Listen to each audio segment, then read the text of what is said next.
Writers work on the various parts of a song in the order that suits their style. Some start with the first line of the first verse and head south down the page till they finish up with the last line of the last chorus. Others don't even start on the verses until the chorus is pretty much shaped and set out. Many seasoned writers tend to do this, and with good reason. If the chorus doesn't have the hooks, the punchline, and a most effective melody and chord structure, no amount of verse magic will save your song.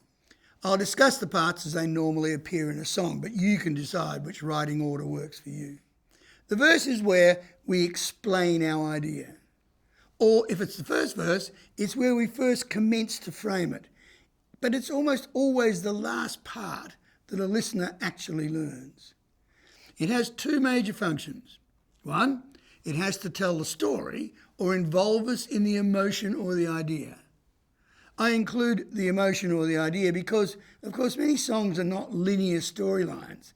They mightn't even be stories. They could discuss a heavy emotional quandary, a concept concerning aspects of life, or a celebration of something great, like a child or a new romance, figuring out life, etc. And two, it has to propel our audience through the song. Exciting, interesting, or dramatic enough to get him to the first chorus, and then exciting, interesting, or dramatic enough to get him to the next chorus, and onto the bridge, and so forth.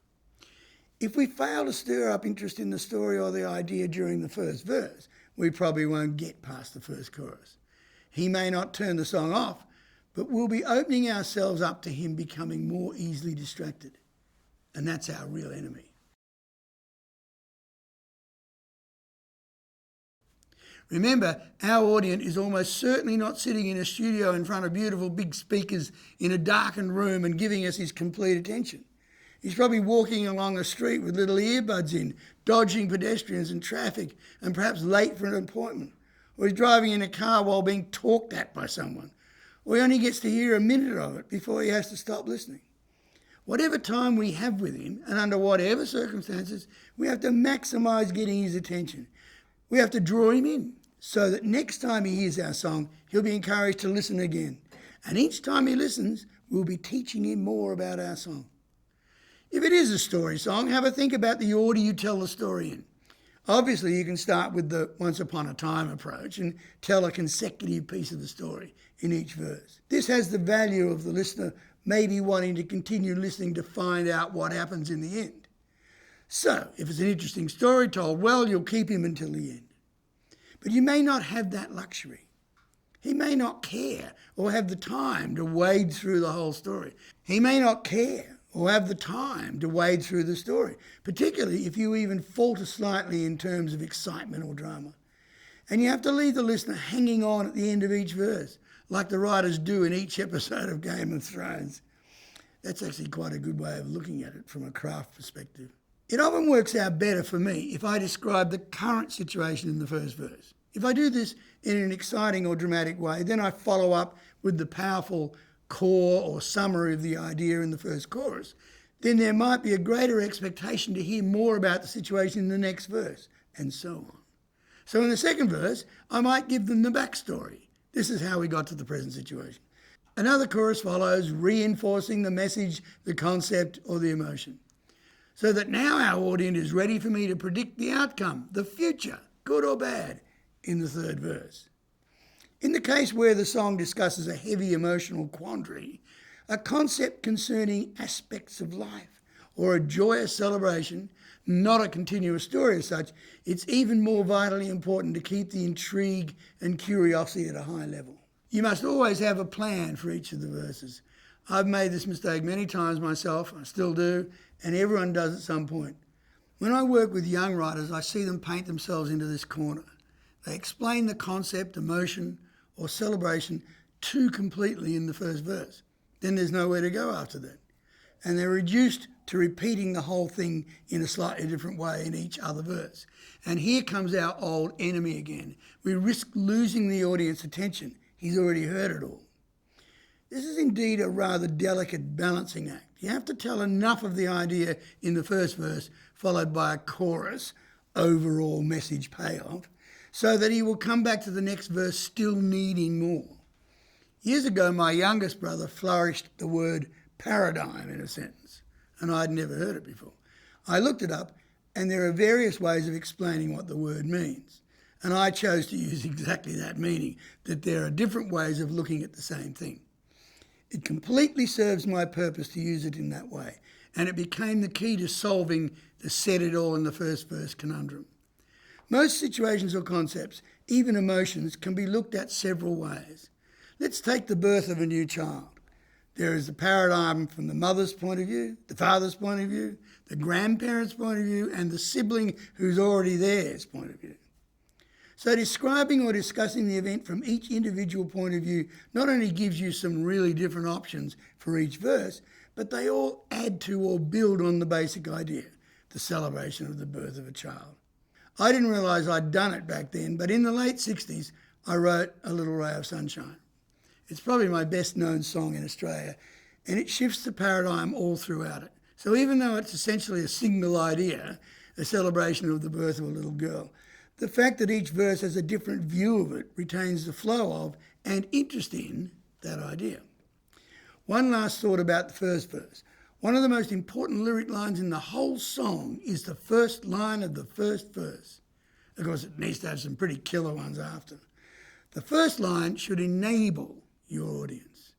If it creates enough curiosity and interest, it will compel them to continue. You've made great progress if you can suck them in from the very first line. A rather morbid example might be the small white casket was placed on the ground. If you've heard that, you'd have to give it a couple more lines to find out the context. You need to know the implications of and the circumstances surrounding that line. This is quite an important concept. You could equally say John's daughter Gloria was shot last week. But our subconscious often does better with just the picture of the white casket. It gives it lots of unanswered questions to fool around with. It, in fact, begins the process of designing some sort of scenario. And crucially, it kicks off the need for more information. If your first line is normal, if it's an everyday line, I saw her walking down the street, true, you might be a bit curious to find out why, but not really. You don't care enough because the line doesn't make you care. Every line is precious, but none more so than the opening line of the first verse and all the lines in the chorus, but we'll come to that very shortly. Musically, the verse is concerned with constraint and tension. It also needs to be smaller than the chorus. A listener reacts hugely to anticipation, not only lyrically, but musically. It's a very important tool. If your first line of melody and chord structure is big, it has got nowhere to go. And if it's predictable and stereotype, it has no magic for attention. If it is small but intriguing and provocative, the emotions of the audience will be stimulated, and his curiosity. Combine a lame melody with a banal lyric and you're certain to lose the listener. Remember, there could be so many other events, sounds, conversation, and sights to grab his attention.